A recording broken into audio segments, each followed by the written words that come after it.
Good evening. Like Laura said, we've been here 3 years, and feel like I'm part of the Photoville family, so it's great to be back here again.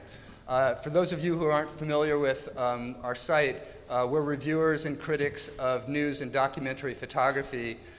We're advocates for visual literacy and media literacy in our increasingly visual culture. We do investigative journalism and photo analysis in the name of best practices in photojournalism and documentary photography, and we're also publishing original imagery.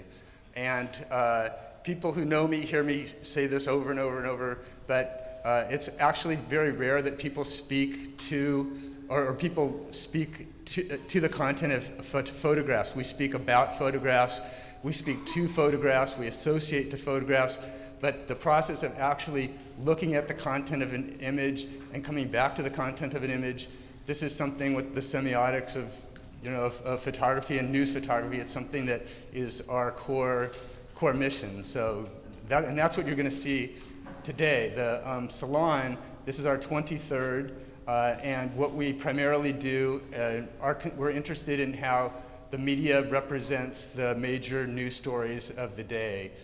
So we will do an edit that we feel is representative of the breadth of that coverage, and then we will bring together photojournalists, people who shot the story, editors, visual academics, and actually rarely it happens 3D like this. We'll do it online, but then we'll do the edit, and then the pictures drive the conversation. So that's what today is about. I'm extraordinarily honored to have this group with us today in one place. So let me introduce everybody. I will do it alphabetically. We have David Campbell. David's a researcher, writer, professor, producer.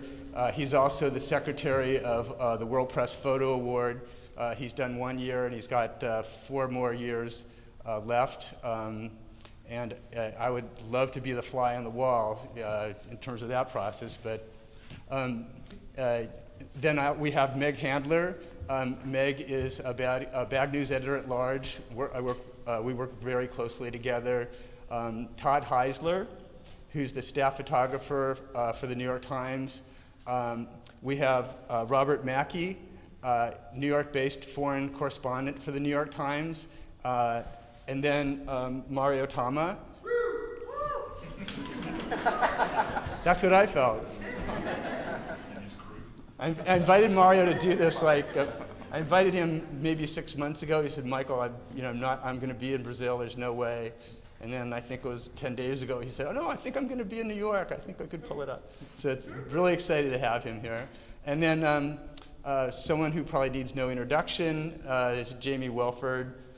Photo editor, curator, and a good friend too. Now, I just wanted to say one more thing too, which is that if the panel looks a little overbalanced in particular, demographic categories,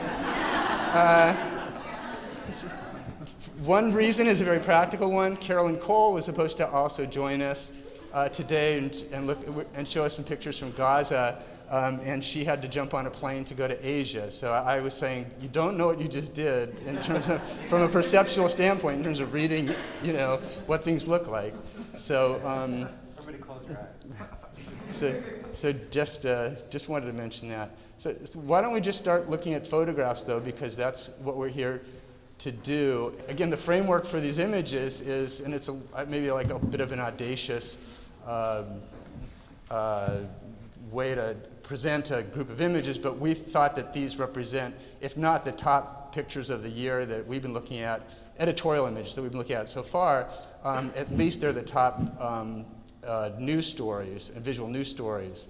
This photo, by the way, was taken by Andrew Burton from Israel. I think Andrew's here, actually. And the caption reads, "Israelis gathering on a hilltop outside the town of Sderot on Monday to watch the bombardment of Gaza."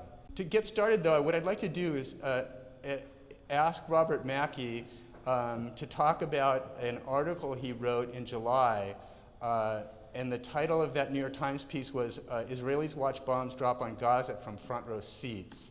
And then my last aside is that Robert's got a really interesting job relative to what we do, and I'm really excited that he's here with us today because his job is to gather evidence of news events from material, often visual material, posted online. So he's actually, and you can describe it better than me, but he's reporting, doing original reporting based on material that's posted often, most often I believe, on either YouTube or still photography. So could you talk about the piece you wrote and about, because the piece is about an image, not this one, but a very similar image. And then if you would too, if you could perhaps compare the image you wrote about to Andrew's shot. Sure. Do I need a Oh, sorry. Here. Thanks very much, Michael. Yeah, actually, the article that I wrote is illustrated at the very top by this same photograph, but it pivots off.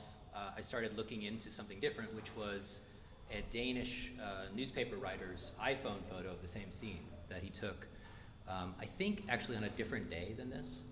And that journalist Alan Sorensen writes for a Danish newspaper, and he posted it on Twitter, the photograph on Twitter. It's sort of actually taken from behind the couch, and some people have turned and looking at him, and it's nighttime. So it's a very muddy image. It's actually very difficult to see what's going on. But he's behind the people who are watching the bombardment. This hilltop overlooks the Gaza Strip.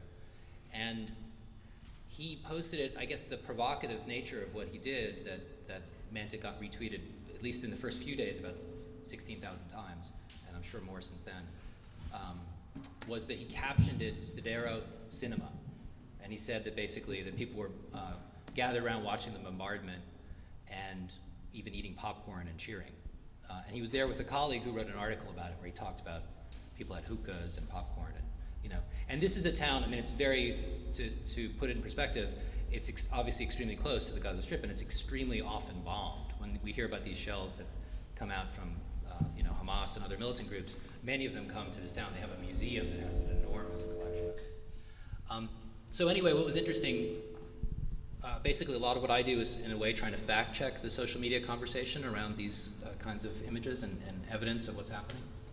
And so I started looking for, when this image was so popular, trying to find out more about it. I called up the reporter and talked to him about it.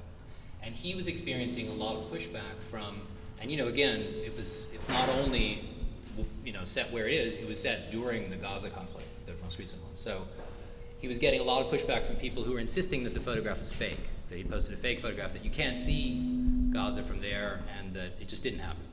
And that narrative, I guess to some extent people discuss things now on social media with people that they already agree with. So there are many people who believe that that was true. Alan had been there for years, and he assured me that you can see it from there. And then I dug into our archive, where I found that on 6 of the previous 7 nights that week, different photographers had taken images like this, or days or nights. This was in the daytime. So obviously it was true. It's not, there was no reason to believe that. But one of the interesting aspects of this was that the interpretation of the photos, some of the people who were pushing back, I got involved in a dialogue online, and it becomes difficult to, keep those things from just descending into people, slamming each other. But after a while, 2 of the people who were really dogged and insisting that the photograph was not real and they'd been there, and how could I know because I was in New York, both ended up turning out to have connections to the Israeli security services. So it was part of their job to engage with critics of Israel and to kind of knock down things that look bad. So that's part of this whole thing around this. But it turned out to be, when you dig into the history, it's actually not difficult to find. Danish television in 2009 and the previous or 2 ago Gaza wars shot a video report from the same place where you saw the same dynamic happening.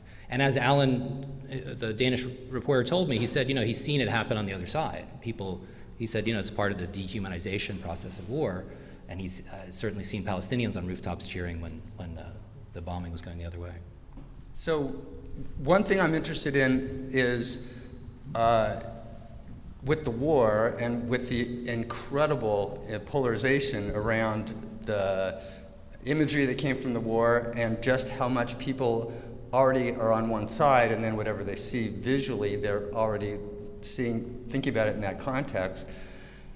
When did you see this photo before the story ran, and whether you did or not, I'm wondering how you look at this photo relative to the one you were writing about, and because also you were in like some skirmishing already on Twitter, if you felt like, in a way, I guess this image is got to be a representation of you and your way of representing the visual spin or narrative of the story. So I'm interested in your relationship to Andrew's photo. Well, actually, I did. This Andrew's photo is at the top of that article. I used to be a web producer, and I actually went to film school instead of journalism school. I'm interested in visual things, so I do the photos myself for the stories. So the main body of the story includes the Twitter photograph, which is a crude iPhone photograph, video from 2009. And I think two or three photographs that were taken that week, including Andrew's at the top, which is an amazing photograph. And I mean, I do think it's also true, the initial photograph from the newspaper reporter, I mean, one of the reasons it got passed around so much is that it was easy to use that to demonize these people. And I think that this photograph is much more human scene, where you can really see people. And there was something about, obviously, Andrew is a photographer, and the Danish reporter was just grabbing something on his phone. But yeah, no, this is I thought it was very important. And it's also, part of what I do is my previous experience at the Times was as a fact checker, so I'm basically always just trying to find out this stuff that's getting traction online is actually true. And it's not always true, but often when you're digging in, you find much more interesting stuff. So if that piece had just been about that one photograph, it wouldn't be nearly as interesting and evocative as having Andrew's photo at the top.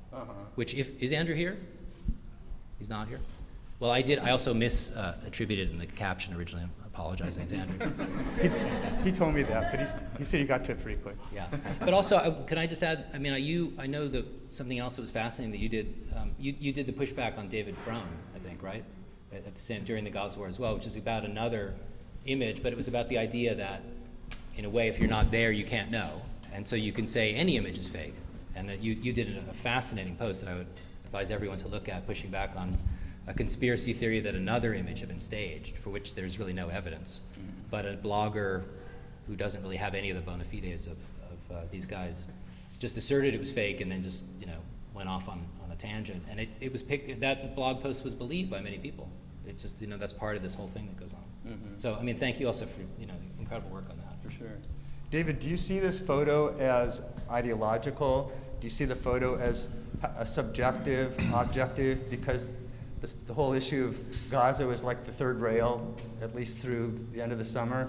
Where does this photo fall? I mean, to me, I find it to be very accomplished, very deft in terms of being somewhere between bloodlust and, I think what would be objectively, one could say, is sort of would fall into the category of spectator sport.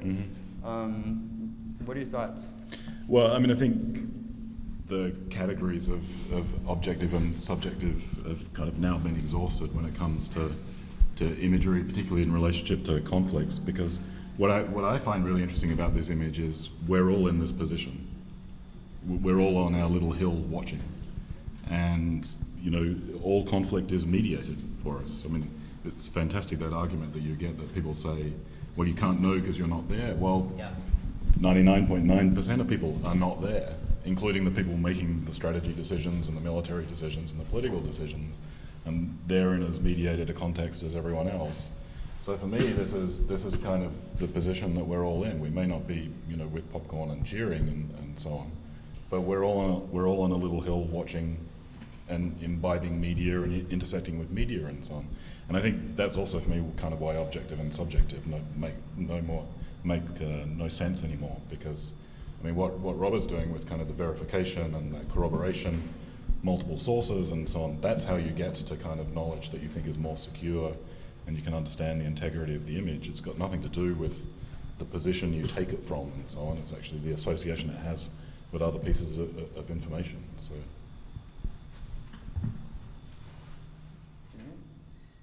James. Great way to begin. It's a continuum for me because I happen to be fascinated in history, and I was reading not long ago about the first Battle of Manassas in the American Civil War. And part of it suggested that when the Union troops were moving towards that battle, the roads were clogged with people who were on their way to celebrate picnics and watch the battle unfold. So it's not a particularly new moment. They did flee back to Washington in hordes because the South unceremoniously won that battle.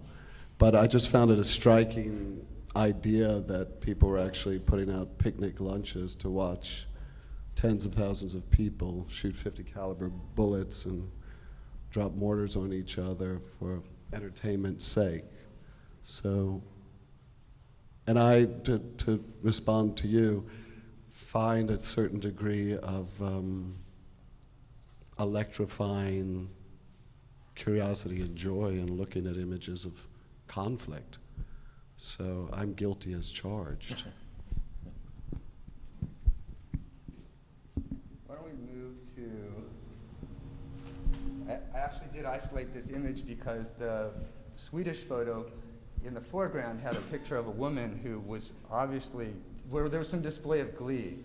And what was interesting about Andrew's photo is I think it's that strong and that complex that it can also have, a facial expression that you'd pick up that would then, be potentially highly incendiary, but still there's so much of a kind of variation of things and expressions in the photo that it can also actually absorb that one, that one expression of hers. One of the things that Michael and I have talked about a lot, and in general talk about a lot, is how pictures are perceived and how they're read by a mass audience. And I think that one of the reasons that picture bothered people so much was not this idea of spectacle, because we know we're all watching, but that on the Israeli side, they're outside, they're out in the open, they're not hiding. So it's as if they're safe.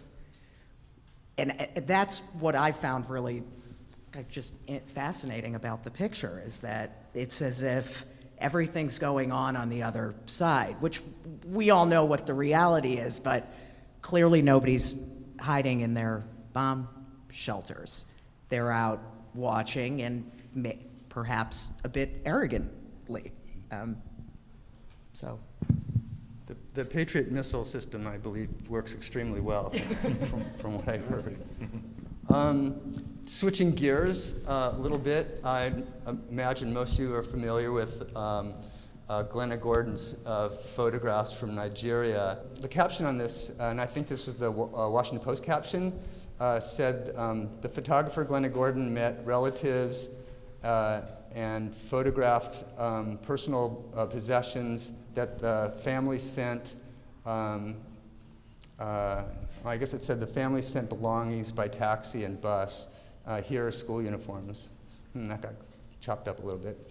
But the background is that, as we know, as many as 276 schoolgirls were kidnapped in April from the Chibok, a North Nigerian village, by Boko Haram. And then the girls became the object of a hashtag activism movement. And so for probably 3 or 4 weeks, it was just like an intense preoccupation with the fact that they had disappeared. Although the one question I have is, we live in this age of Facebook, and through this whole stretch, there's this intense preoccupation with selfies, but what's really weird is that these girls, I'm wondering if why there was so much fervor about them was not the fact that they were missing, but the fact that actually they were invisible, and that there was just no trace of them at all. There was no photographs, there was no family photographs, there was nothing. So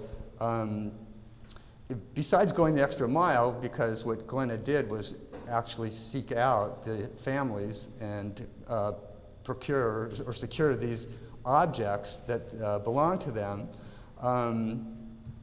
she created, she had a really interesting task, I think. It was like a kind of, I hate to say project because that feels insensitive, but I am interested in asking, well, maybe Todd and Mario, you know, when I think when you see a great photograph or you see something as powerful as this, you say, it seems like sort of self-evident. You know, I got these dresses, but I'm wondering how complicated was it actually? How much of a challenge was it for her to present these dresses that she secured? And then I'm also interested, particularly from the editors, to know what is she doing here that was something that went even further, or like where there was a kind of a real artful, you know, decision in terms of presenting something that just becomes so strong and so, anyway, visceral. I think what she did is comes down to this often undiscussed part of what we do, which is the interactions we have with victims' families, with families of people that are wounded, with the things that we do without the camera.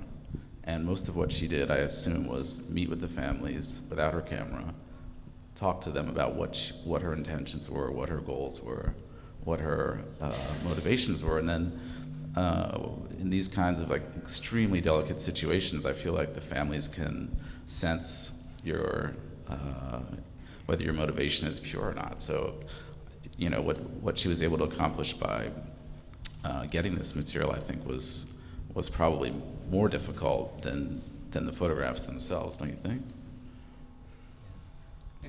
In terms of the presentation, is this, I mean, how artful? I mean, I feel like that's a horribly ignorant way to ask the question, but in terms of the decisions she made to present them on a black background, in terms of overlap them, is that just like, you know, is that obvious? Yeah, I think, well, I think the biggest intellectual challenge probably with this story was, how do I humanize this? You know, and you can't put a face to it because of the obvious challenges that you described. And so this is the next best thing, but I think the leap to say, okay, well, I want to go after the object, something that was touched by them. There's a physicality to it. And I think by doing all that work previously, there's a number of ways she could have photographed this that would have been just as successful. I think once you have a brilliant focus like this, and you've kind of made this like emotional connection to something, you know, then as the photographer, I think you just need to step out of the way, and these objects speak for themselves. And I think it's incredibly powerful because, you know, the fact that they're faded in different ways suggests that one was washed more than another, and they're wrinkled and they're different sizes. So, I think the simplicity of it is what adds to the emotional impact of it, and you know, there's no need to really overthink it from there. Well, and I think that there was a series of objects, possessions that Glenna photographed, and just adding to what Todd said, I mean, I think it takes a very skillful, crafty way of thinking to give identity to these girls by using their possessions. In discussion, it seems so simple, but when you see all the photographs, and like Todd said, you see the individuality of the girls by the difference in their dresses, the size of them, the tone, the wrinkles, the not wrinkles. So I think the work is amazing because it gave these girls some kind of humanity that it just felt so empty looking at the misappropriated Amy Vitale pictures with this just hashtag campaign. So that's, I don't know if we want to get into the misappropriation aspect. But. It was pretty interesting how much the pictures are almost forensic, because and it's really important to read what Glenna wrote about the photographs, because she talks about one of them, actually the one that's in the middle there was still dirty, and she said, wow, it's really strange, that was the only one I got that was dirty, and she surmised that this was one girl who probably was like waiting, up a certain number of weeks to have enough money to buy the soap to wash the dress, and she caught, and in fact, the day that they were kidnapped was the day they were taking their final exams, but Glenna felt like, this was somewhere in between, this washing cycle that they had. And then she said that there was another one that was restitched 3 complete times. So she really got to examine these, and she was saying, well, this is someone who really, couldn't afford a new one, and so kept repairing the old one. So it was like, when she had this kind of, when she could actually touch the object, and when you read what she says and you can touch the object, then you can feel like you can start to touch the person. So it's an incredibly powerful project. I mean, I fully agree. I think it's a challenge to transform the inanimate into the animate, and this very powerfully animated for me. In Hinduism, it's called arati. You transform the inanimate into the god, and it's a very huge deal every day in temples throughout that country. But she was able, in my opinion, to do that here, to animate the inanimate. So great presence and gravity in the cloth.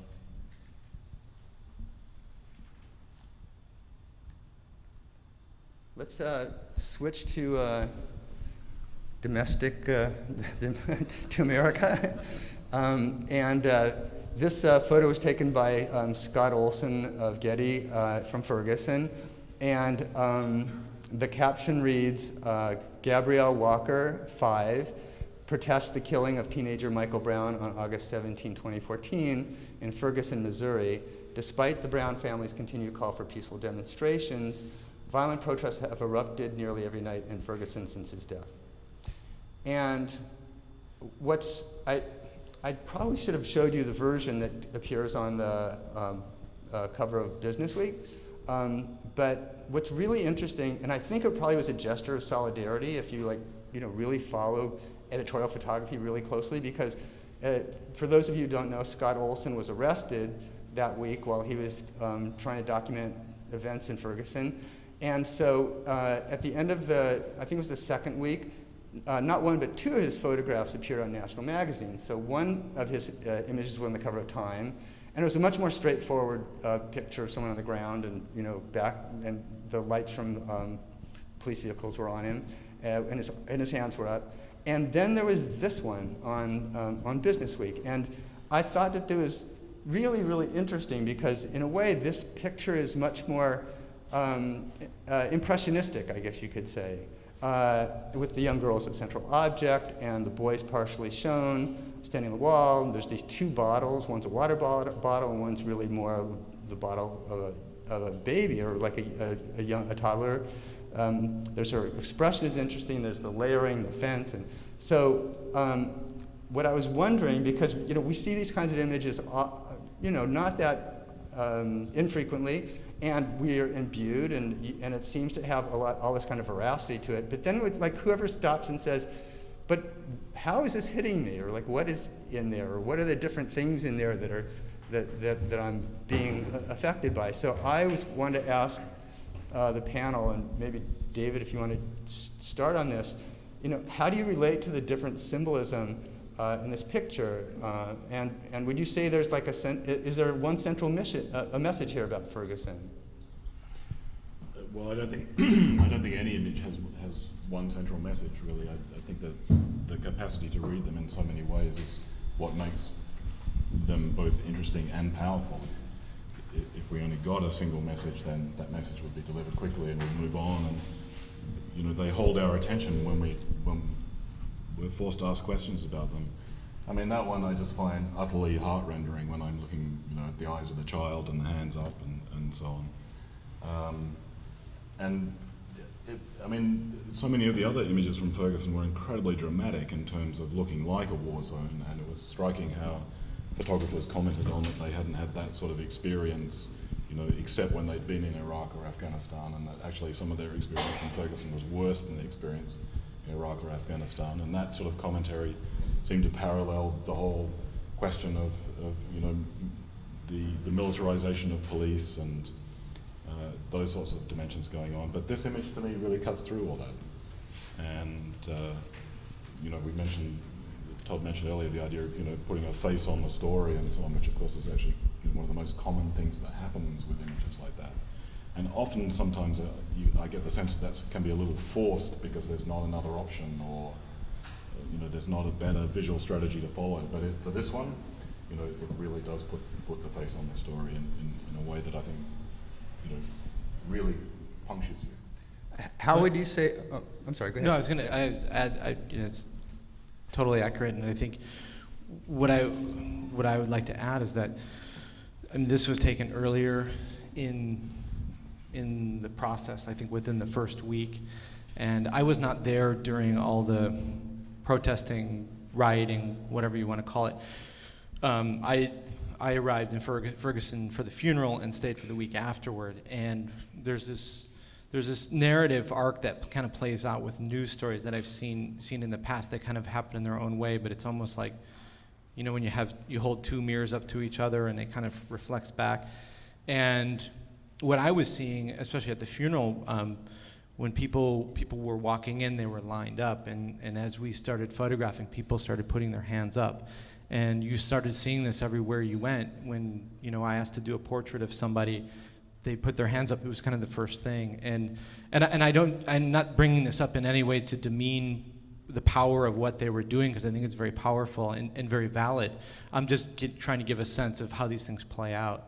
And it's almost like in these big national stories, we all kind of play our part, and everybody kind of understands, you know, how this works. And I used to be more resistant to people reacting to me a certain way, but now I'm not, because I understand that that's just how things play out. And if it's genuine, then it's fine. But that's kind of what's happening. And it was, in a way, you know, what I think this girl represents, it was a way for people to have this voice of how they felt. It's a signal that says, you know, I think somebody mentioned solidarity, you know, a signal that people said, you know, this is where I stand on this. And it, you know, it's more lyrical than making a sign or anything.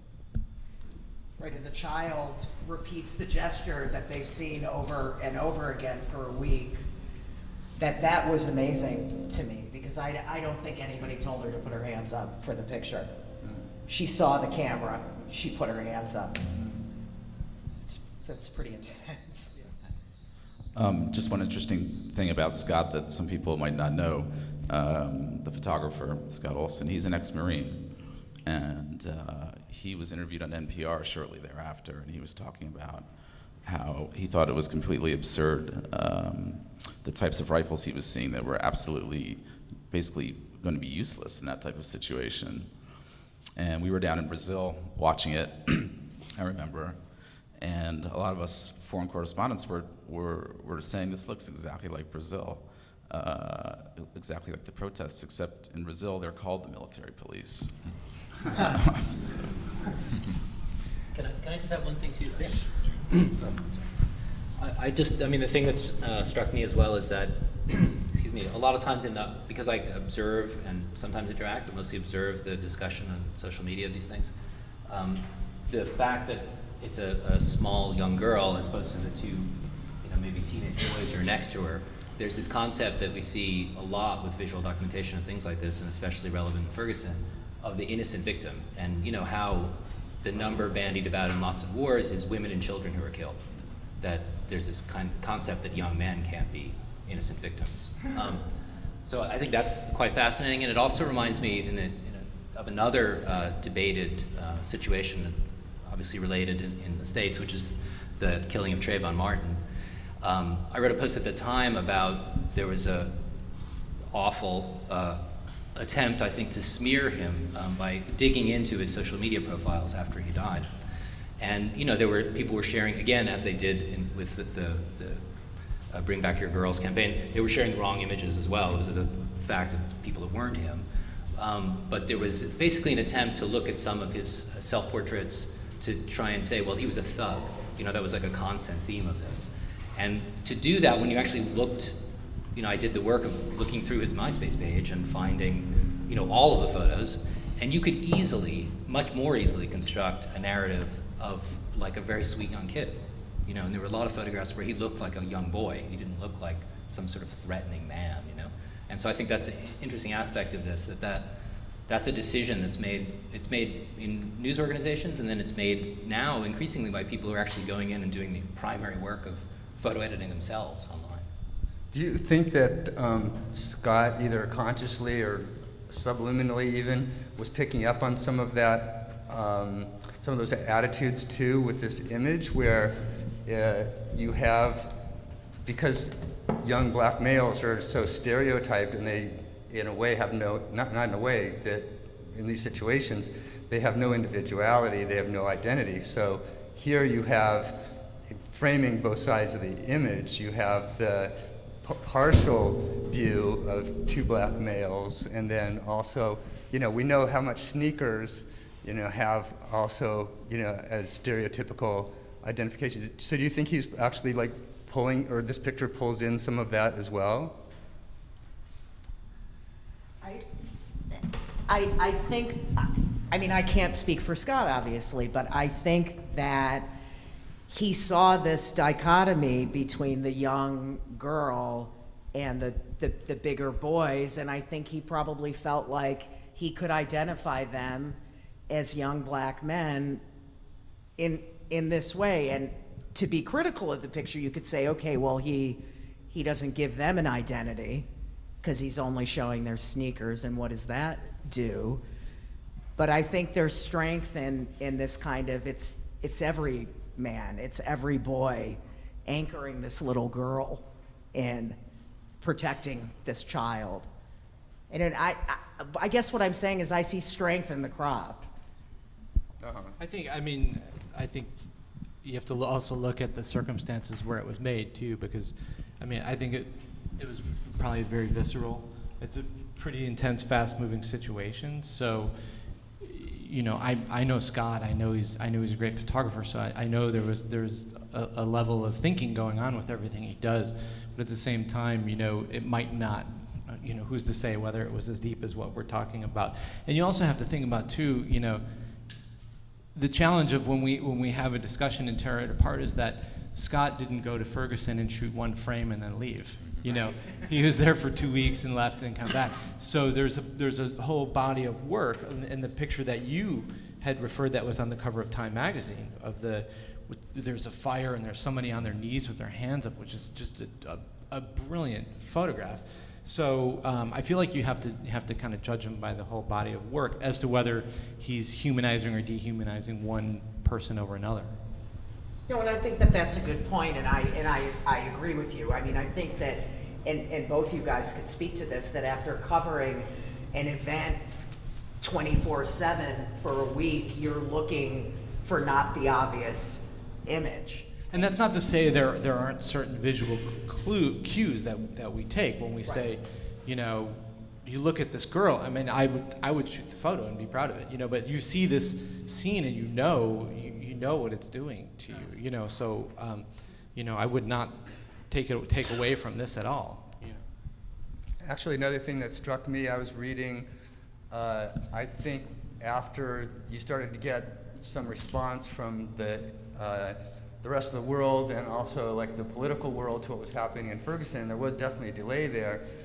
One thing I was reading is that, and this is like maybe more in the progressive press, but they were saying that they felt that one thing that the situation was reflecting was sort of a lack of effectiveness at this point from your more like an older generation, or I guess it's like a getting older generation of black leaders, the Al Sharptons, the Jesse Jacksons. I think there was some also discussion about you know, how much of a role President Obama could play or was going to play. And so then that made me think about how much this photo, because it's children, you know, is also speaking to like a generational strata through this whole issue. But I guess, David, I mean, even if this symbolism is something that's sort of,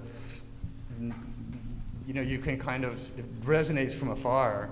Isn't like a great image or a great editorial image, doesn't it kind of almost start to pick up, and it's like a tuning fork or something, and it does, pick up like all these different, issues that are at play in these, these things that are like the big issues of our time? Yeah, I mean, potentially. I mean, I think that, anyone who makes pictures or anyone who writes an article or a piece of text knows that once you've made something and sent it out into the world, you're no longer in control of it.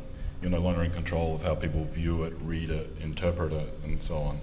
And, I think that's picking up what Todd said, I think that's a really important dimension, because whatever Scott's or other photographers' intentionality at those moments is an interesting set of questions to ask, but it only gets you so far, because actually the meaning is going to be produced when we consume it and see it somehow, and that's going to be slightly different everywhere. But I mean, none of that for me is quite subjective, because it's not having 300 million individual opinions in the United States or whatever. There are currents of opinion and kind of collective discourses that form around some of these things, and that's what I think the images cue to, is that they cue to some of those collective points and allow people to mobilize around them or help some of those thoughts mobilize as well. I mean, as a kind of a general thing, then this gets on to, what impact do images have? Do they change situations? Do they alter the course of things? And I think it's impossible to ever link that to a specific image, and I don't think we have any historical examples of that, but they get inserted into moments, and that they help crystallize thoughts, around them that are forming anyway because of the way social movements are working, or protests are moving, or politics is working, and so on. And there's this kind of interactive thing going on, even with still images. There's an interactive thing going on. The power of vulnerability is there. There's not been, in the case of conflict that I've seen in my lifetime, ever a body of work that has not shown at some level the vulnerability of children. It could be Hindu, Muslim rights in Gujarat, Afghanistan, Somalia. There is always a note in there about the vulnerability as symbolized by children. And I don't think that photographers intentionally are trying to take advantage of that, but I'm drawn to it. I should admit I'm the father of 4 children, so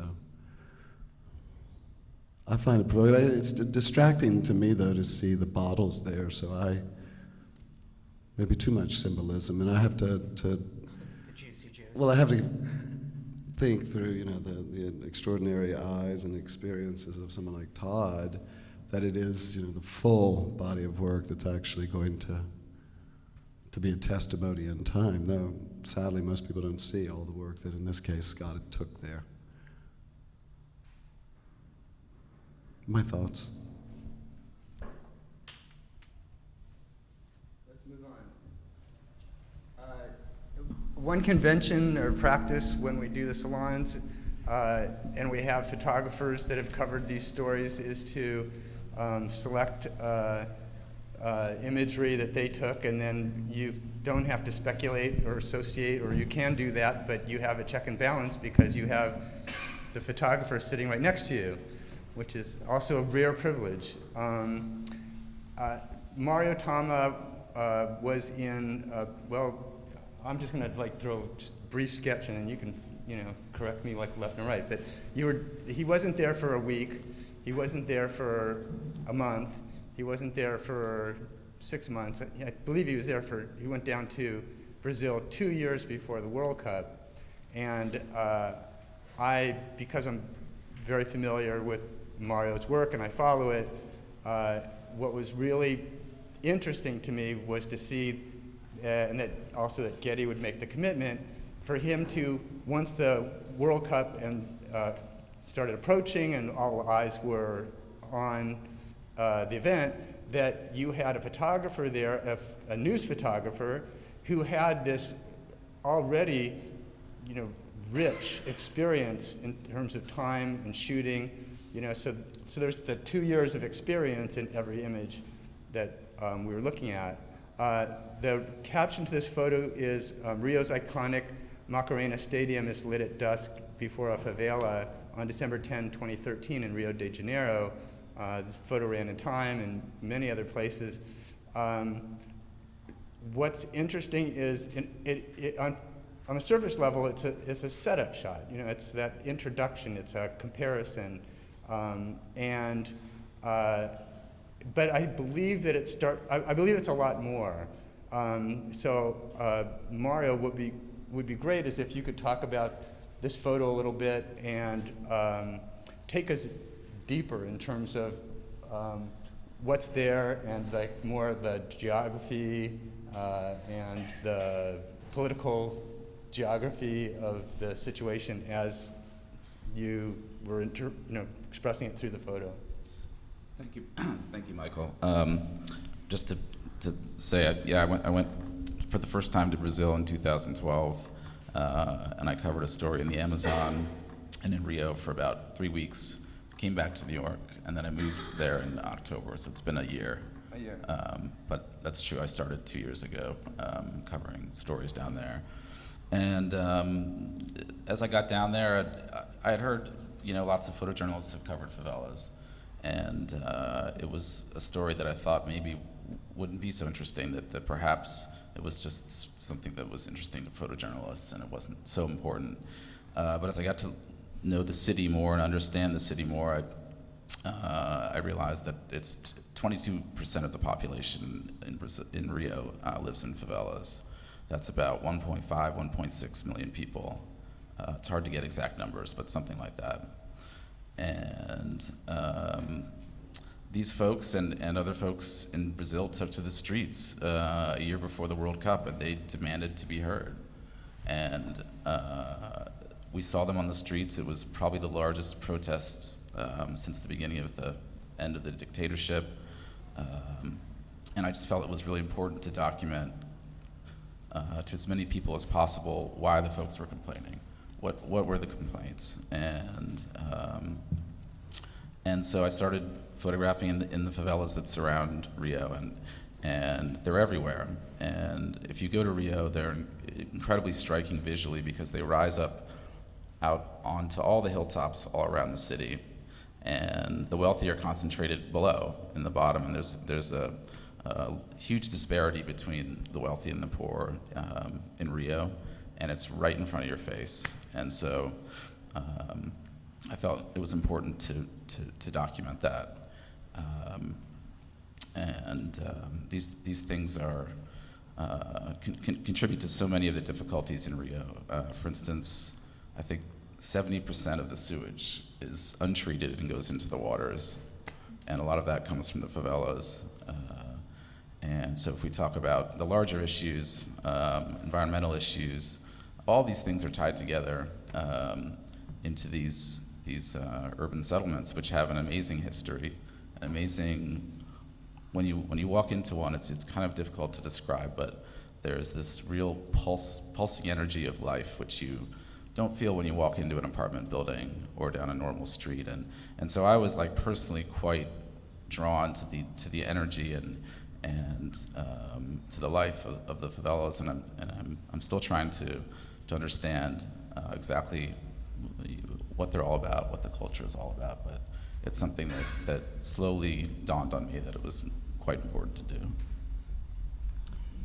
The photograph seems to go into elaborate on that a little bit in terms of density, and it's a little washed out in terms of projecting it this way, but in terms of color.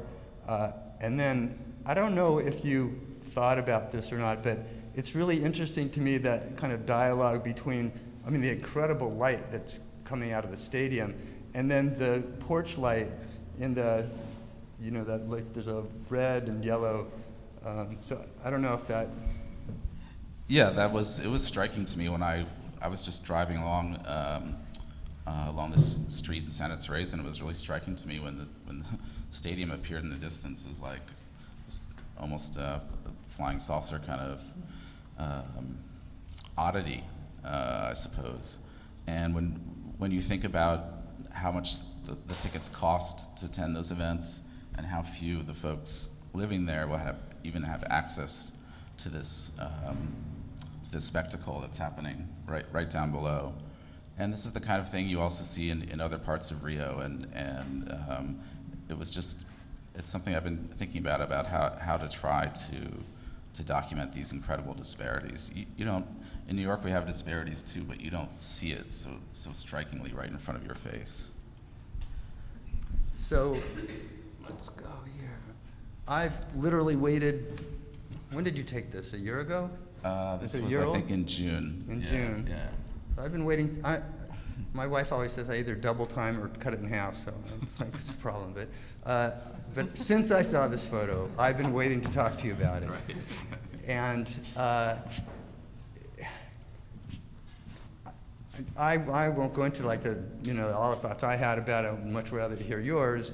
But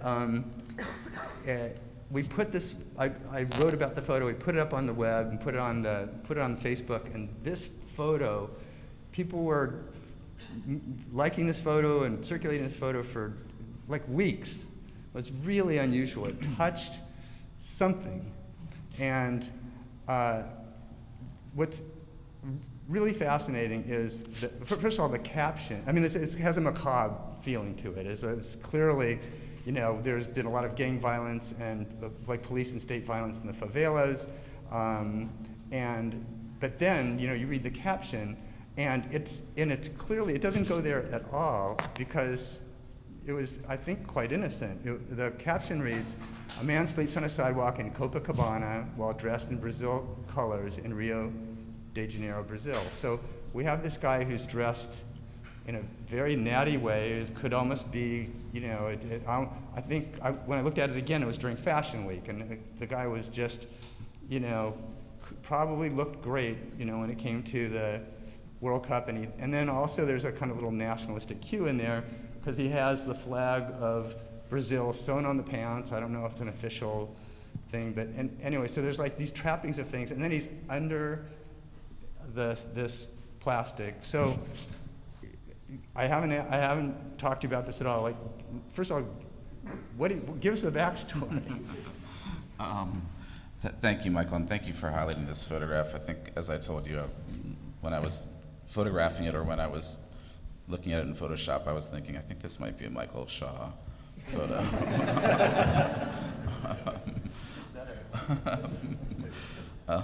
But I was walking down from my apartment on the sidewalk towards Copacabana Beach. Just happened to walk past here. There are so many people that sleep in the streets all over Rio. There's a huge housing crisis in Rio, and you see people sleeping everywhere. Not everywhere, but it's very common, far more common than here in New York. So it wouldn't have been striking to me, but this bag he was sleeping under was what caught my attention and sort of looked, I thought, like a bit like a body bag. That was what just kind of caught my eye. And I'm not sure why he had it over him, because most people just kind of sleep. It wasn't raining that day or whatever. Most folks just kind of sleep out in the open. Maybe they'll have a blanket, but it was odd that he was under this. I'd never seen that before. And so I snapped a few photos. It's one of those photographs that's, we almost feel guilty. It's so easy to shoot. I didn't have to do anything. I didn't have to light anything. I didn't have to worry about light. I didn't have to I was just walking out of my apartment, basically. But I guess I hope that people could extrapolate some information from it about some of these issues, about the housing issues and things like that. I was hoping he would wake up. I didn't want to wake him up. I wanted to know his story, but I don't know. It's one of these odd things. I thought it would be more odd to try to wake him up. But one of the vendors that was standing near to him told me, yeah, he's coming down here. He's begging for money along the beach. So many people were coming into that area where people were watching, and people not just from other parts of Rio, but from all over South America, like informal workers, informal vendors, folks that were just congregating in Copa to try to earn some money and things like that. So I think that's what he was doing. I didn't want to put it in the caption. I couldn't interview him myself, and I didn't want to rely on what someone else was saying. But that was it. And I came back about an hour or two later. He was gone, and I walk down that street every day. I've never seen him again. Thoughts on why this had such a struck such a chord with people who saw it online? Well, I feel like, and especially based on what you said about how many people are sleeping on the street, I mean, maybe he was trying to create a little pod for himself, his own little space. And by covering himself in plastic, he's somehow protecting himself from whatever his fear is. Okay, it wasn't raining, I imagine it's pretty hot there. But that's how I read it when I first saw it. I said, oh, it's this little space just for him. I don't know how he's breathing, but that's how I saw it. Pod. I mean, just one comment about the process of making it that I think is interesting. You say that you feel like you didn't have to do anything for it and light it and so on, but you had to do the most important thing, which was actually see it. And a lot of people would have walked past that scene without seeing that at all, let alone have the capacity to make it into an image. And I'm really interested in that process, that actually it is seeing certain things and then making an image of those. So anytime anyone says, oh, it just got snapped, is actually a really complex process, because you had to stop, think, something made you capture that moment to turn it into that. Thank you. I wouldn't undersell it. Thank you. And maybe Jamie or Robert have some thoughts on this. What was really interesting looking at all the coverage of the World Cup was that there was, and surprisingly to me actually, there was an intense amount of media coverage about the protests and about the economic disparity leading up to the games. But I kept feeling like, I could just feel like the calendar coming, where my sense was that once the game started, then all of the imagery and attention and bandwidth that was going toward, social protests, and how much that it was also a reflection of the same issues that were taking place in many cities around the world, was all going to end, and it was all going to go to sports. And then the games had already started when you shot this, yes? Right. Yes. So that, in a way, it seemed to me that the picture was really saying that, as much as the games are going on, these issues can't be, they're not going away, or they're not going to be buried or covered up, or, you can get a little crazy with the metaphors, but I think, and I think that's what you were capturing, was because you were down there and you continued to take pictures in the favelas, you were continuing to take pictures that were showing the, sort of like kind of the weird conflict between the games and the social unrest. And this seemed to just capture that right on the money, and not only continue to express, but to say, the games can't stop this. Can't stop the view of this, can't stop the thinking about this. There's a lot of politics in this picture, right? Yeah, and there's I wanted to say about the previous one too, there's a lot of politics in that, and not just about the favela, the one of the Maracanã Stadium, because it's that sense that, the World Cup has descended like a spaceship. And that's exactly what happens, is that FIFA descends on you for the period of the games. And, they change police legislation, they change social legislation, they demand certain things operate in certain ways in your country. You cede sovereignty to FIFA in a multi-billion-dollar operation. And that picture of the stadium, as though it's, Sepp Blatter has flown that thing down, which I imagine he would actually love to do. That's a really powerful image, I think, coming out of that. And I love the way this one actually foregrounds the favelas, and the stadium is in the background. Most other images, when they were focused on the favelas, portrayed them on the fringe, on Salon, but this has put it at the heart of the city. Yeah, I think there's a lot of politics in both.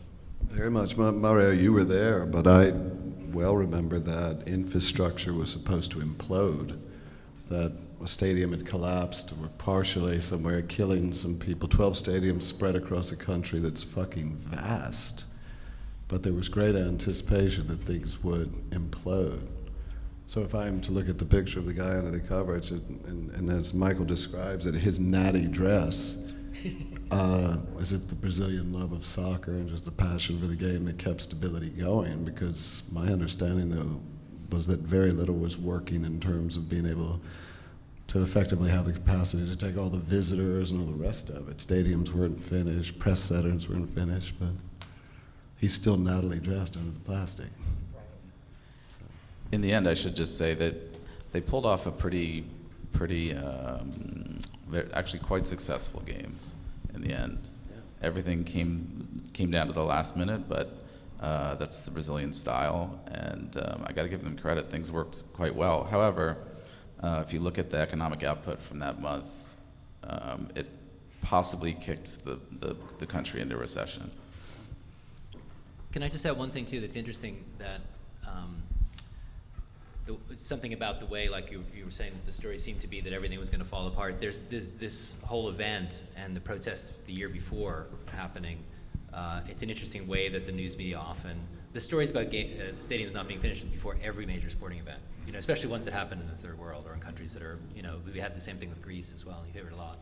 There's a way in which news is trying to be, it's supposed to be what's new, but it's also, we all try to, and news organizations try to anticipate what's going to happen and be ready for that. And then sometimes other things happen that are much more interesting or different. And the fact that the protests took place the previous year during the warm-up tournament, and there were smaller protests during the World Cup, it was an interesting moment where the world's media was waiting for that story, to tell that story also.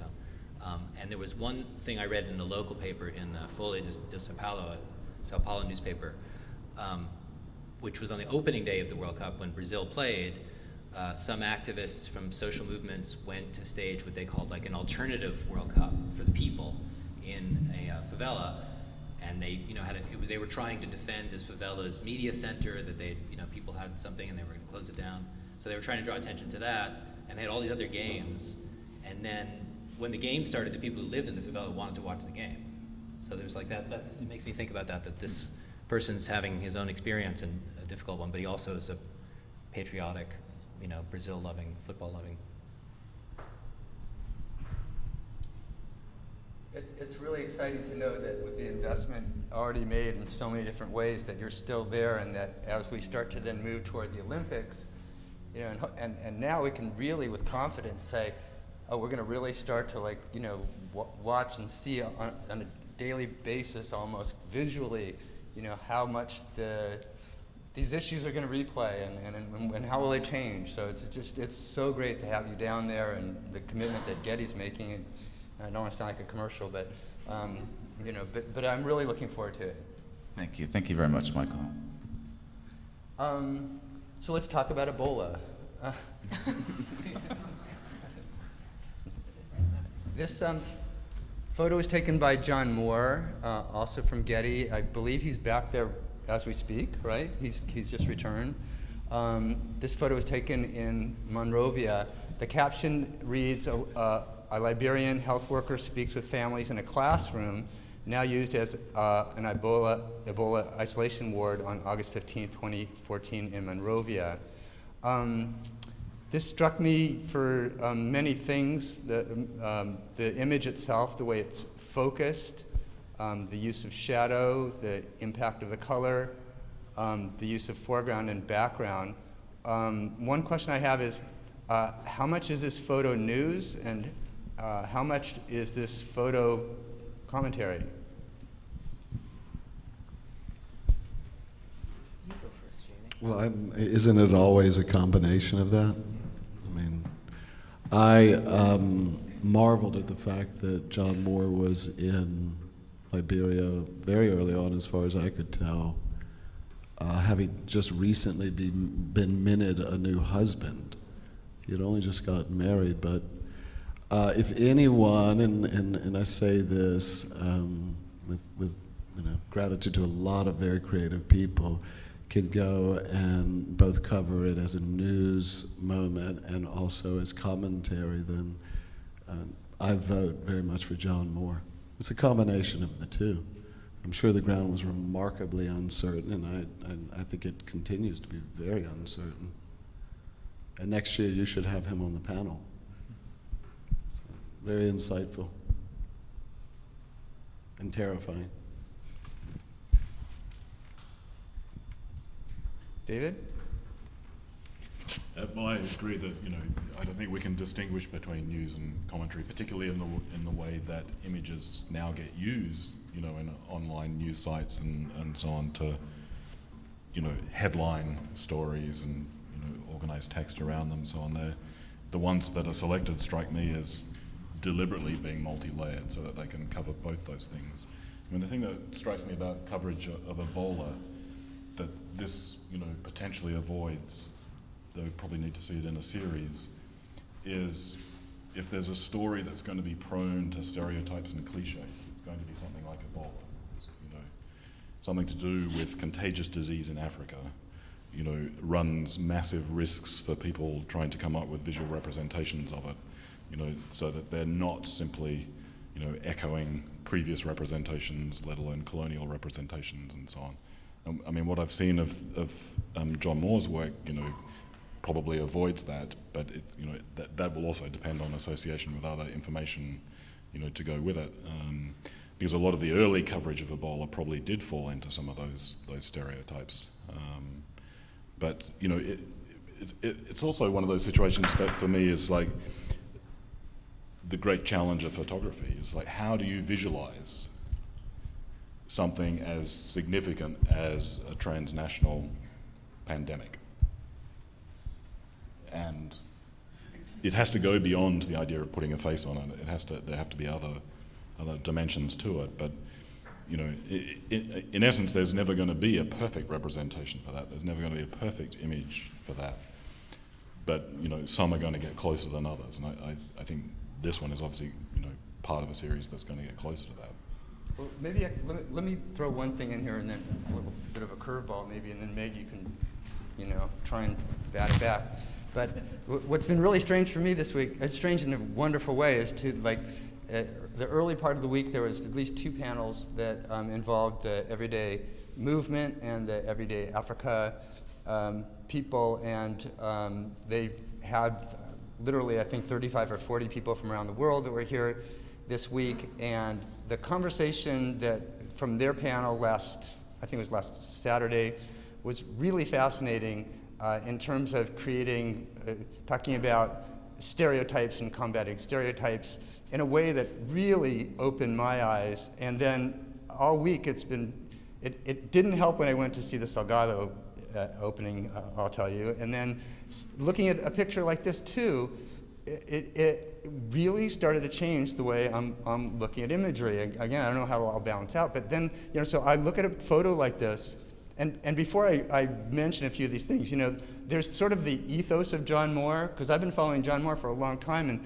and especially all of his work from Colorado, and John's ability to articulate the immigration issue in a multiple ways through like all these different, like prismatically in Colorado is fantastic. It'd be one day it's repossession of apartments, then the next day it's detention centers, then the next day it's day labor, and then, well, not the next day, but then the next week it's field work, and then it's medical clinics. And so I don't think there's someone who has, you know, a more sensitivity and a better eye, and is trying to also create a more complex picture than John.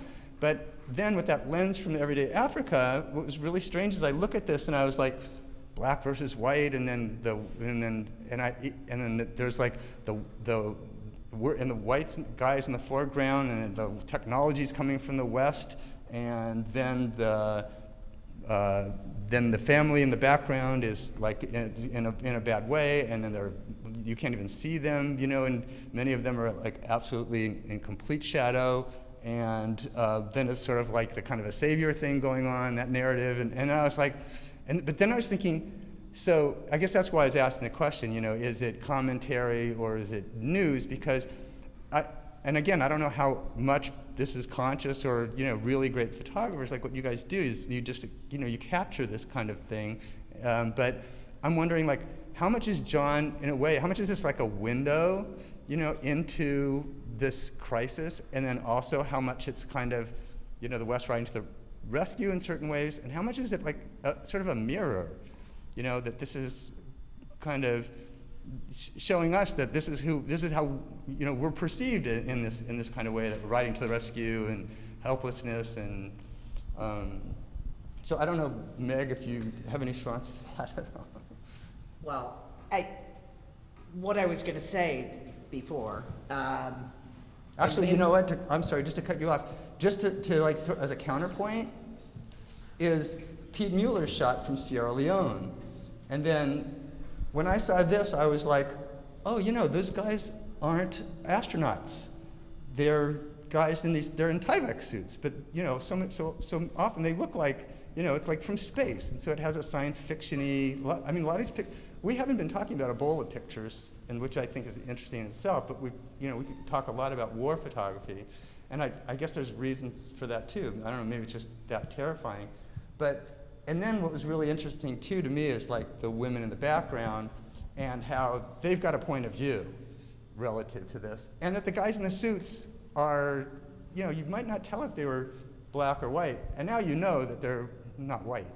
So I don't know if I'm like hallucinating a little bit with some of these issues, or there's another thing that's at play in Liberia that may be different than Sierra Leone. I'm not sure, but the fact that there's been so much mistrust within the population about the validity of Ebola, thinking it's a conspiracy, and a lot of rioting that has been taking place and people kidnapped, and so there's this fear of people that are coming in to help, whoever they are.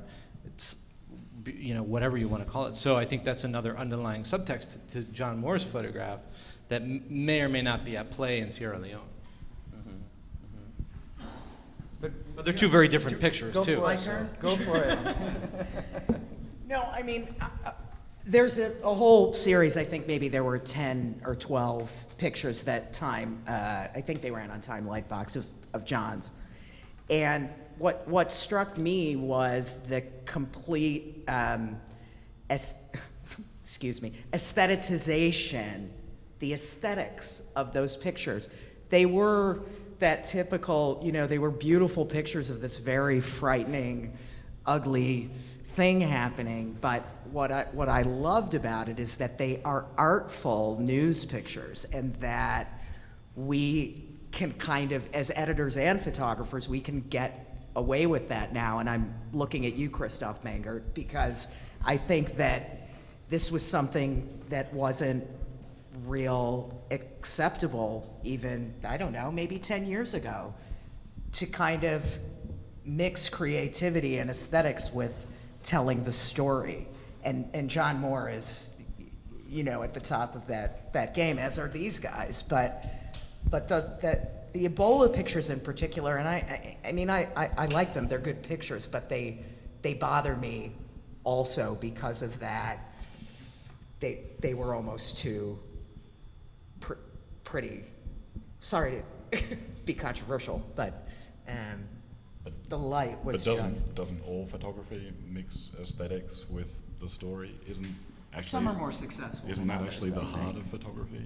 I think so, but I think some are more successful. Maybe some are more successful, but I think actually this is something that a lot of people have anxiety over, and so aesthetics becomes this terrible word that, I'm not saying you're using it this way, but in a lot of critiques people say, oh, that picture, it's too aesthetic. It's like, well, right. A picture is aesthetic. A picture, is the heart of the... At its nature, a picture is aesthetic. I mean, we are looking at it and we are experiencing it as individuals. And the other thing I wanted to add is that I love the difference between Pete Muller's pictures and John's, whereas Pete's seem a little bit more straight, but they still have his style. I mean, I think they have his imprint. But I think we can get sidetracked on aesthetics, and I'm trying to stay away from that issue, I guess, these days somewhat. But and in this case, I think what's more interesting, I'm interested in David and Jamie actually, in terms of what you think about this whole thing about the Western gaze, and whether you're seeing that in this photo, and to the extent that we are, if it's in a way kind of that he's putting it out there as much as it's just that it's a lens that's unavoidable from where we stand. Well, just before commenting on that, I don't think aesthetics is a sidetrack, and I don't think you're going to get to avoid it. Thank you, David. Because I think if you're dealing with photography, that's where you are. And there's a great essay, Mark Reinhardt's essay in the book Beautiful Suffering, which was an exhibition catalogue. He talks about the aesthetic anxiety of critique. And what he means is everyone's anxious about the fact that photography is aesthetic. And it becomes this thing that people use as a weapon sometimes. It started with a critique of Salgado, and elements of that critique are very valid, there's no question about that. But a lot of that critique is like photography trying to run away from its own essence and its own being. It's visual representation, it's aesthetics, and because of that, that's also why notions of objectivity just have, it's not that we make everything up and anything goes and so on, but then they just have no purchase in trying to get a handle on the meaning of images and so on, because we're talking about visual representation.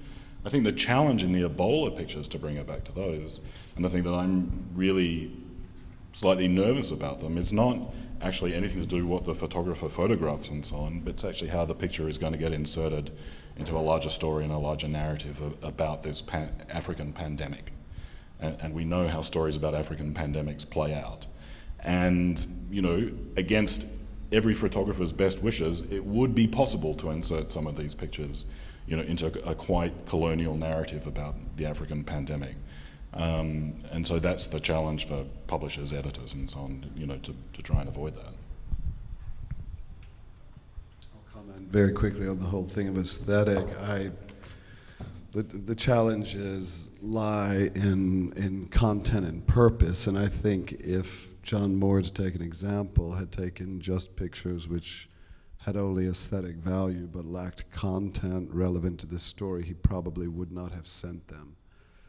I had much experience with Luc Delahaye on the same issue. He made quite phenomenal pictures at times, and often he would not send them to me because he said they lacked the content of the moment. He felt like they were false, so he wouldn't send them to me. And so aesthetic is perfectly fine. I value people's take with all sorts of cameras, means, ways, but if they're not actually vital to the maker, then I don't think they, as a general rule, will send them, and I can't speak for everyone, but I certainly feel comfortable speaking about John Moore. The purpose of the exercise in this case was to put a message out because it had meaning to him, important meaning. The colonial thing, of course, is invariably a problem when you show anything suggesting need or disaster in Africa, in India, and much of the world, and you present it with an overwhelmingly white audience, then you are vulnerable to sometimes a very legitimate attack of misrepresenting the entirety of a country. We do it very well with a place like Pakistan, which has close to 200 million people, and of course we all know that they're all violent, radical Taliban, right? In fact, they're not, but it's represented, exhaustively and painfully that way. So always good to be aware of the purpose of the picture, which should, of course, erupt in dialogue, which is what we're having today. Just one very quickly. It's important to also know about this set of pictures. John was the first journalist to report on this specific, I forget what they called it, it's a type of holding center. So he was doing very important journalistic work. It wasn't like he was coming in to try to shoot beautiful photographs for us. I mean, he was on this story as a journalist right off the bat. It was very, very important work on that level. Let's talk about Todd Heisler's Way North. And let's see, 39-day road trip. You and Damien Cave started in, go ahead. 39 posts. 39 Oh, 39 stories, but posts. It was more than that. I actually don't really know exactly how many days it was. So we did about 5 days pre-recording in Laredo, Texas, where we started, and then drove up I-35 to Duluth, Minnesota, where I-35 ends, and looking at immigration and how it's shaped the country and how things have changed and how people are getting along, how they're not getting along, and kind of taking a nuanced look at that. And so we did a post every day. A few of those were published within the New York Times, but the majority of it was published in this online project. So there's 2 photos that we picked out to look at, and it's funny because this one I somehow skipped over, and then you and I were going back and forth, and you kept referring to this picture, and it wasn't registering. I think it was actually behind. It was at the top of the feature. So I guess it was something I couldn't easily steal, so maybe I didn't see it that well. And this is something we went over, because there are words over part of it. Yeah. But and we were a little concerned also about legibility. So not only do we have the photo in its entirety here, but over the next. Yeah, I guess I had this idea that there'd be this giant 50-foot screen. Yeah. Next year, I think that's the plan. Well, I can describe it too, while we're talking about it. So this is Sure. This is at a drive-in near Fort Hood, Texas. Drive-in movie theater that's been around for years, and it's a very important piece of Americana, but it's also a dying piece of Americana. And part of what we wanted to look at on this trip, we looked at some of the obvious conflicts and obvious ideas around immigration, but something we also wanted to do was to look at pieces of Americana and to see how immigrants were experiencing it or not experiencing it. That was kind of like looking for a surprise. And what we found in Texas, outside of Fort Hood, is that there were a lot. First of all, this place was packed for the I think it was a Saturday night showing of Godzilla. And not only was it packed, it was a lot of immigrant families or second-generation families, mostly Mexican-American. And what I thought was so interesting about this is that a lot of people talk about assimilation, and they talk about, when a lot of the frustrations around immigration, and the narrative right now is shifted to Central America, but it's always mostly been around Mexican immigration, within recent years, is that people are not assimilating, they're not learning the language, they're not integrating properly, and there's this alienation that happens with people, and if you talk to people, sometimes it's understandable. But what we noticed a lot on this trip is that people are saying, they want to go back to American values, and what does that mean? And it's people going to church, people doing things as a family unit, and that's what you see here. You see this particular family, the kids, their father was a Mexican immigrant, became a U.S. citizen while serving in the U.S. military, and you see, they're experiencing it's the American experience. They're at a drive-in movie theater, totally distracted by smartphones, and sitting in the back of a minivan. And the other thing, which the one picture that I didn't make because I didn't see it. Damien had seen it and told me about it. They had a little grill and they were cooking hot dogs and tortillas in the same place. So you are seeing this. It doesn't mean there's not conflict, and that doesn't mean one side is always right or wrong. But you are seeing that a lot of immigrant families are embracing Americana. It just might not look the way it did 50 years ago. So can we now dive into more of the actual elements that are in this photo? Because I have a few questions, and it's all good. But let me read the caption first, because the caption reads, in some ways it's really surprising, almost stunning, this photo, once you read the caption. It says Emilio, and his name is Garibay Baitolo. Which is also interesting. We can get to that. Okay, let's do that. And so Emilio, 15, center, gathers with his family for a Saturday night feature of Godzilla at the last drive-in picture show at Gatesville, Texas. and this is where captions get really interesting, actually, very interesting. His father, the rest of the caption says, his father's a Mexican immigrant who became a citizen while serving in the US military. So the context that you get now is that there's Emilio, and I can see Emilio, but you start to set up this wonderful texturing where we get this we have family history, and we have then the beauty of the father becoming an American citizen, and so that informs like how we see this kid. So then I'm looking at this picture, and I think it's partly why we wanted to do these crops, is because in the foreground, if you study this picture, there's more chairs set up, and there's more people sitting there, and I'm positive that his father's sitting right in front of him.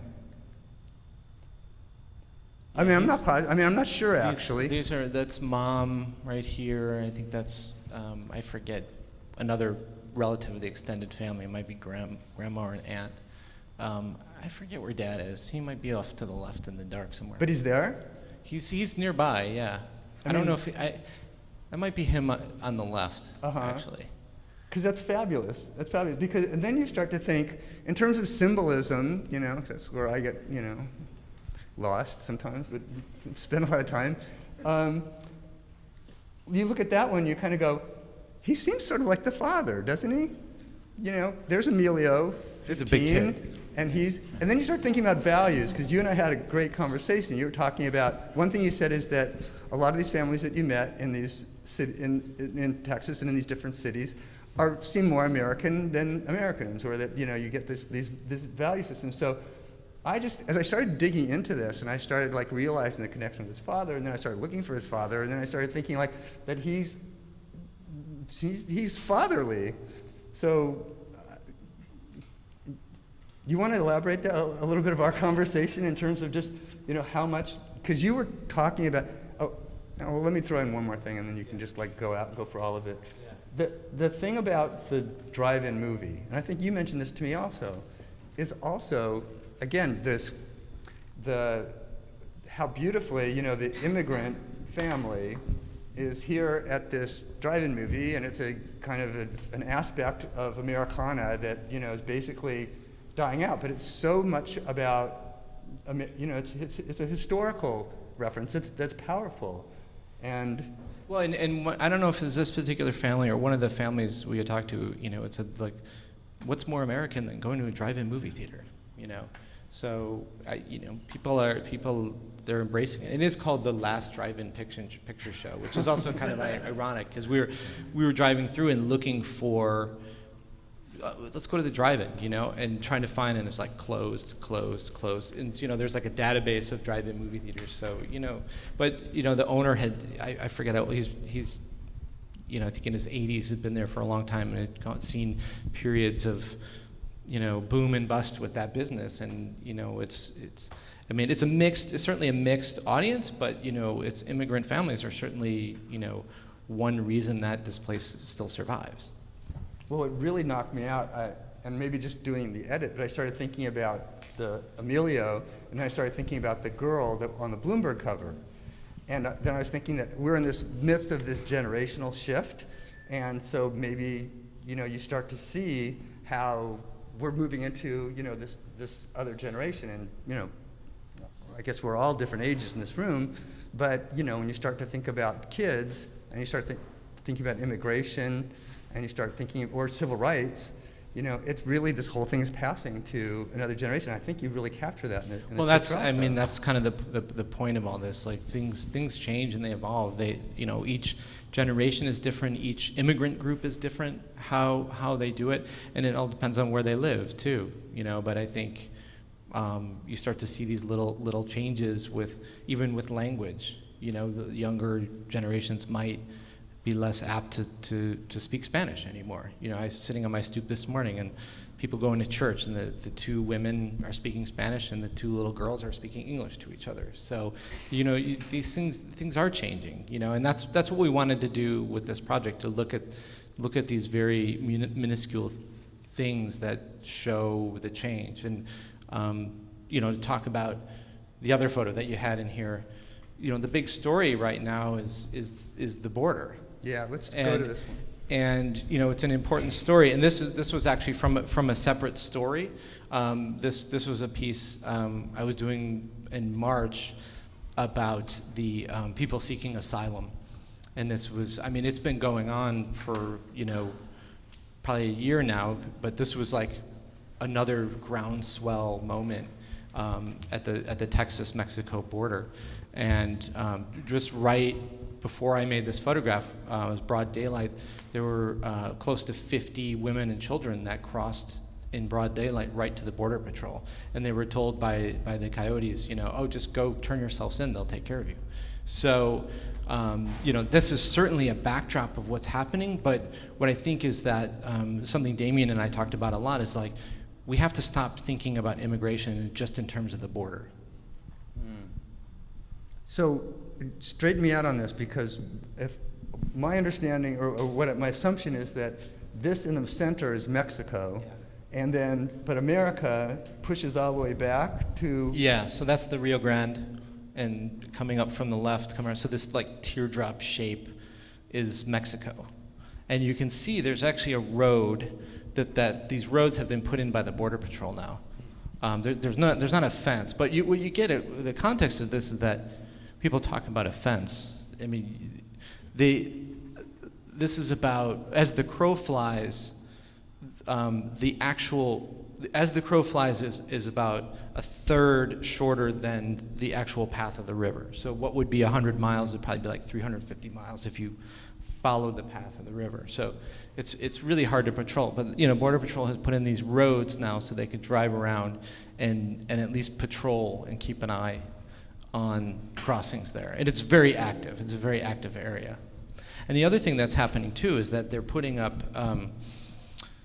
on deeper into, maybe about a half mile into the U.S. border, they have these fences that look like the border, but they're not complete. They'll maybe run like a quarter mile and stop and then continue somewhere else. And what they are is these choke points that have been created to push people who are crossing, push them away from subdivisions and away from populated areas so that it's easier to patrol, because people will have to climb these fences, which are very tough to climb, but people do it.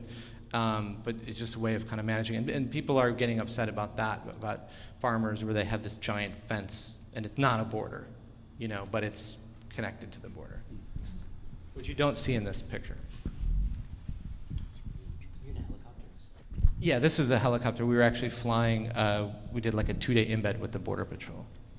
So like, as a symbolism freak, I saw this, and it's still ringing around in my head. It's unbelievable. You have this piece of Mexico that is, protruding into the U.S., and it's, I don't know how much, when you look at it and think about it symbolically. To me, it's like, an island and an eyeball, and then, what's really weird is you start to think about politically, the political narrative, and how the right wing thinks that, what you have is, in this whole situation, is Mexicans that are like trying to, kind of invade us, and then you can start to almost get sexual illusions from something like this, it's like this thing that's like inserting itself into, our thing, and, so,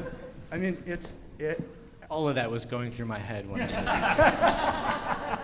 No, I think maybe just the funnel then you were thinking about. I think to kind of pick up what Jamie was talking about with John Moore's work as well. I'm not thinking about it in those terms when I'm making the image, because it's a pretty kinetic situation, and I'm flying, and I'm thinking technically, how to capture this, and I'm thinking about content first. I'm thinking about, okay, what's the story? The story is about this unpatrollable piece of land, and to show, the relationship between Texas and Mexico and the border, and how, and also, when I made the picture, I was actually a little frustrated that there wasn't a Border Patrol vehicle or some kind of action going on in it. But now that I look at it more, I actually prefer it because it's more ambiguous, and it shows that it's just a river, And then the other things come on top of that. I mean, it's very kind of you to reflect on all those things, but obviously when I made it, it was much more visceral than that. And that's what I was talking about, John Moore. Like, really, you kind of get in journalist mode, and you really want the content first. If you can get content and aesthetic, you're thrilled. But sometimes you just have to take content always wins over aesthetic. As when you work at a newspaper, But there are times when we can push one or the other through. It just has to be the right moment or scenario. Well, we have about 15 minutes left, actually, and it would be great to hear from you if you have questions or thoughts, analysis, symbolism we haven't come up with yet. What's on your mind?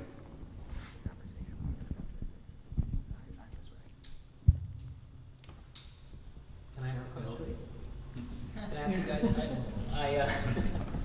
I was just struck by when you mentioned the project you did with Damien, how much more of it was online than was in the paper. And also, Michael mentioning that he had difficulty stealing that top image from the website. Is that something, I mean, for both of you, does it still seem more valuable or important if things are printed on paper, or is that just gone now? You're just happy enough with the way things look on monitors? And then also, they seem, now that people can clip them and share them so much easily, the things lose their context quite a lot. Do you guys ever have any problems? Well, I think the context is probably more of an issue with Mario because he works for a wire service, so a lot of things can be taken a la carte, which they can from us as well. I mean, we have a wire service as well. But it used to be, I don't know, I can't think about when it started, but 5 years ago, the web was seen as like the consolation prize. You shoot an assignment and they say, well, we don't have a room in the paper, we'll put it online. And then nobody would see it. But now you can just get so much more into it with the web design.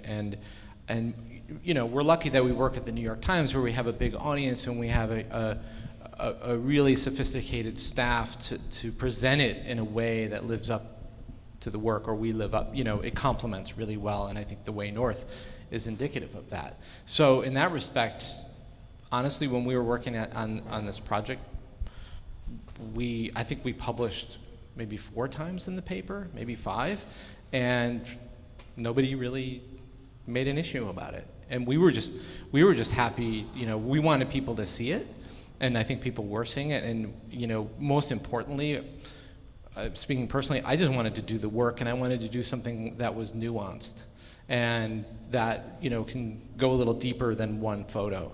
And so the web gave us that opportunity to do that. And I think it has a permanence too. It will always be there until they shut it down. Where a paper goes away. Right.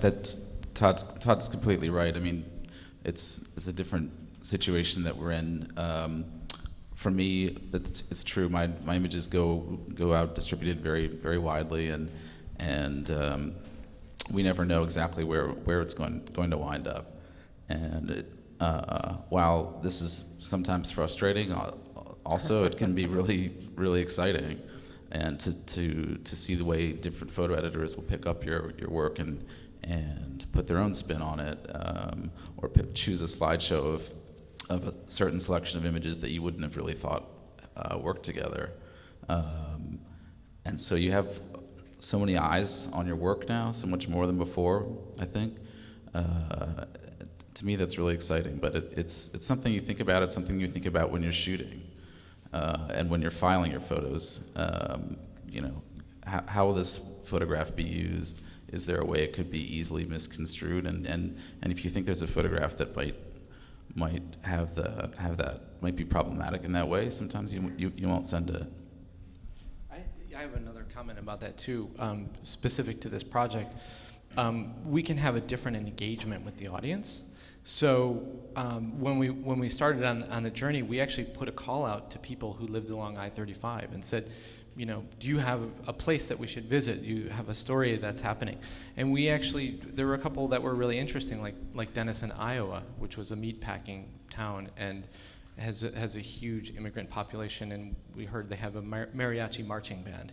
But we were in the summer, so we couldn't see that. But what we found was this great story about these soccer fields that were built because there's such a big immigrant community. And so being able to be out there and then interact with people in a certain way and kind of get some tips, and then at some point look back and say, okay, we at least went through this town and we heard from some people, so we know, we're on track with something or not. And you just don't get that level of engagement with the daily newspaper the same way. What was that like when the people were seeing the photo of the guy under the plastic and it was just like bouncing like all over the internet? Was that, yeah? Yeah, I mean, it was interesting. I got some messages from Brazilian folks that I knew also who were really kind of curious about it, and I guess for me now,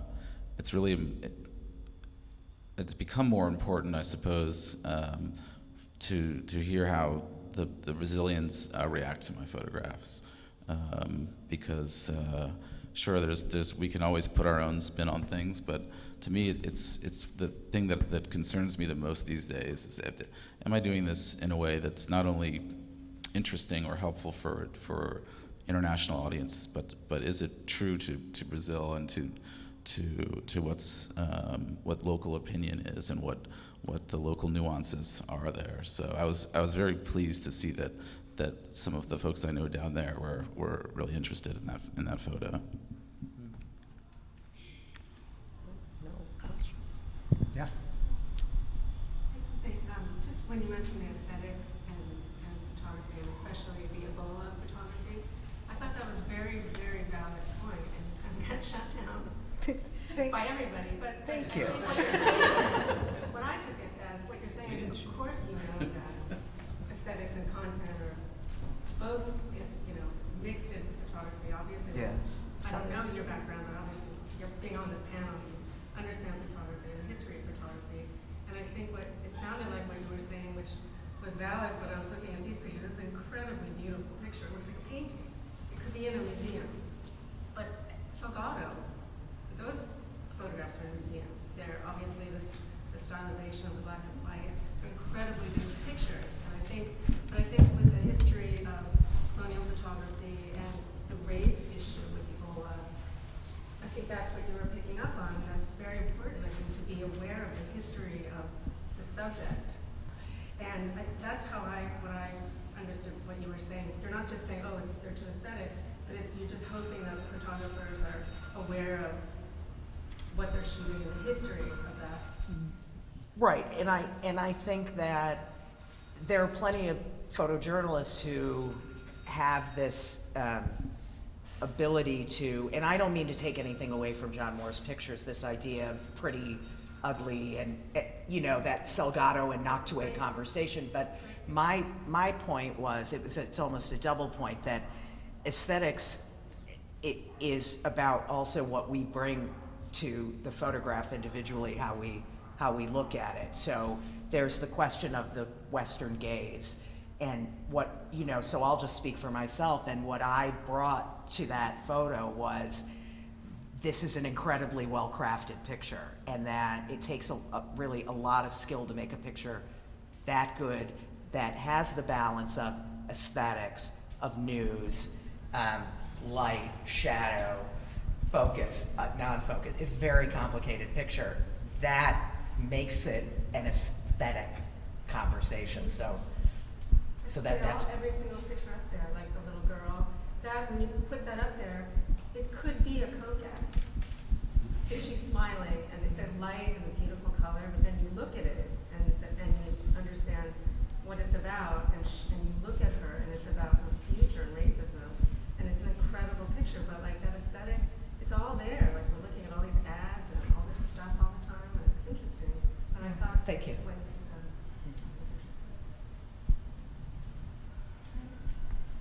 Just one thing on the Ebola. I mean, Mario and Todd, you probably could speak to this better, but access is so difficult for the photographers that you don't know. Maybe he's the only way he can. He's not just freely going around the streets of so who is he with? How is he getting this access? Those are and how much time he's shooting is also, in the day, is also an interesting question. So I wonder if, those are questions that are playing into this particular picture and how he took it. His editor's here. Yeah, wait, can you stand up so we can hear you? I think this photo was shot with a local team that man in the foreground is not a doctor. He's part of the local health workers. John was in that full PPE protective equipment. So when we talk about making a great photo, he was also covered head to toe with that. And this was the first day they had taken the school, and they had closed the school, and they had put these people, some of whom were sick, some of whom had relatives were sick, into this schoolhouse they were converting. He was the first journalist to go in and document this, whether written or photo. He went in with these healthcare workers who were tasked with moving these sick people. And yes, he actually, if you want to talk about aesthetics, he lucked out because the light was coming in through this one window, but he was, as a photographer, working with what he had, and it just turned out that this is what it is. He wasn't being escorted. He followed these guys around one day and really broke this story in Liberia where this was how they were dealing with the crisis because it was new to them. There was documentation in Sierra Leone and in Guinea, but this is the first sort of documentation in Liberia photographically. So I hope that helps clarify the background. He really, he's fully geared up like that and is doing this on the fly. I'm sure Mario and Todd can tell you that this is, speaks to his skill as a photographer, but really, there was nothing where he was probably admiring the light or when he was probably trying to figure out how to do this while in this very sort of sad situation. Thanks for that. Yeah. Yeah, I really want to ask him, I haven't been able to speak with him yet, about how it felt psychologically to be inside this suit and photographing. We always try to make a connection, a physical connection, looking into our subject's eyes, a sort of a sense of connectivity, and I'm wondering how that, it obviously didn't affect his work, but I'm wondering how he dealt with that. Well, you have it's the same as if when you're, there are a lot of pictures from Iraq like this, and if you're wearing a flak jacket and a helmet, you're walking with the military, people react to you the same way that they would to anybody else, and so you can't help but get these fearful pictures of people. This is a question for the photographers on the panel, and it's kind of technical about equipment, so if you find that annoying, I apologize in advance. But as, obviously, 5 to 10 years, cameras, digital SLRs merging with video capabilities, how do you guys kind of feel about that, and how does it affect you as photojournalists? Do you find it a good thing, a bad thing? And could you maybe speak to other photojournalists and whether they're kind of branching out into video stuff, or if they think of it as being more, that it should be more compartmentalized, it should be more traditional photographers, and then people who are more video film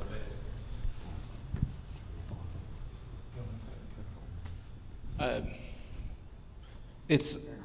It's kind of tricky, because I've been starting to do more and more video, and I really enjoy it because I can express things in a different way, and I think when the digital SLRs came out, that really, I hate to use the word game changer, but that one was, because you could finally, video had the same aesthetic that I wanted, that I had in my own work, in my still photography. So I was able to see the similar way and make videos the way I saw. But with that, you're really juggling two things, and a lot of times you run the risk of doing two things really poorly.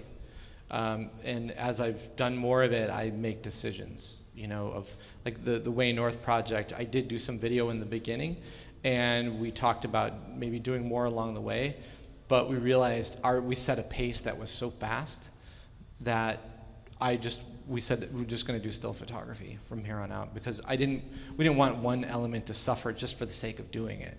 And so that you know, I'm lucky that I worked at a place that has resources to do it, but also allows us to make the decisions to do it right. But some of the photographers who've kind of gone in one direction, like Shaul Schwartz, I think is a good example, who's doing much more video now and filmmaking, I would call it filmmaking, than he was before. That's one off the top of my head. Yeah, I'm also doing some video as well. I also quite enjoy it, and I'm just really starting to learn the craft. But there are so many situations we get into where, frankly, still photographs don't tell the whole story, or aren't able to tell the story in the same way. And I always think about back to during Hurricane Katrina and the aftermath of that, and all of the amazing people I met and the stories they were telling me.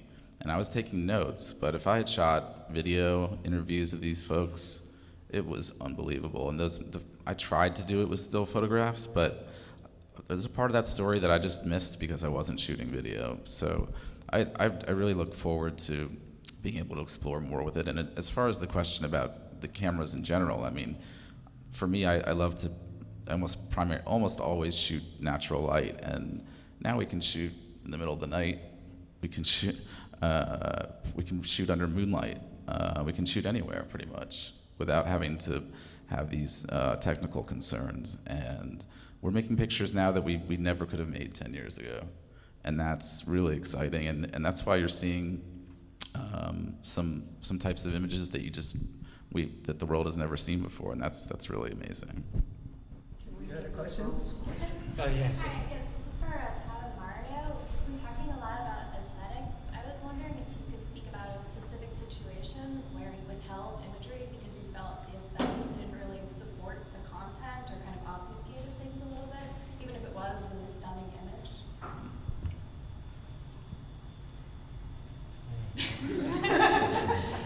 You got me. I know it's not saying there wasn't one. I can't think of it enough. That's pretty personal. Yeah.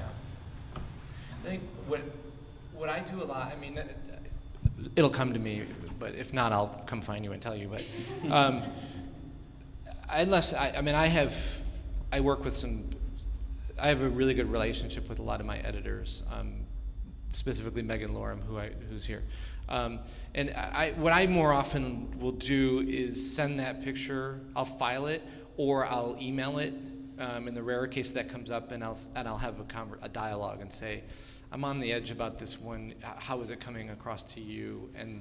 And we make a more educated decision from it as opposed to holding back. I don't really like to hold things back, especially when you're in fast-moving situations. You get really close to things. Your judgment can be clouded when you're editing. So I try to rely on a few people that I really trust to back me up on that. I think that's exactly right. I think these conversations happen probably more often than perhaps people realize, but that's what it comes down to as our editors. I don't think we would usually totally just blanketly self-censor ourselves. I think if I ever have a doubt, I'll also go to my editors. They're here also, I think, Pacho and Sandy. And it's the same exact thing. It comes down to trust, and when you're on the ground and you're emotionally involved and emotionally connected and emotionally challenged by a story, sometimes you just don't see the larger picture. And that's when it's really helpful to be able to have these discussions, and we wouldn't be able to do our jobs without these folks that help us make those decisions. But I can't think of a specific example off the top of my head either, but same thing. I'll try to think of it. Get your email address. Well, how about a big round of applause for the fantastic panel?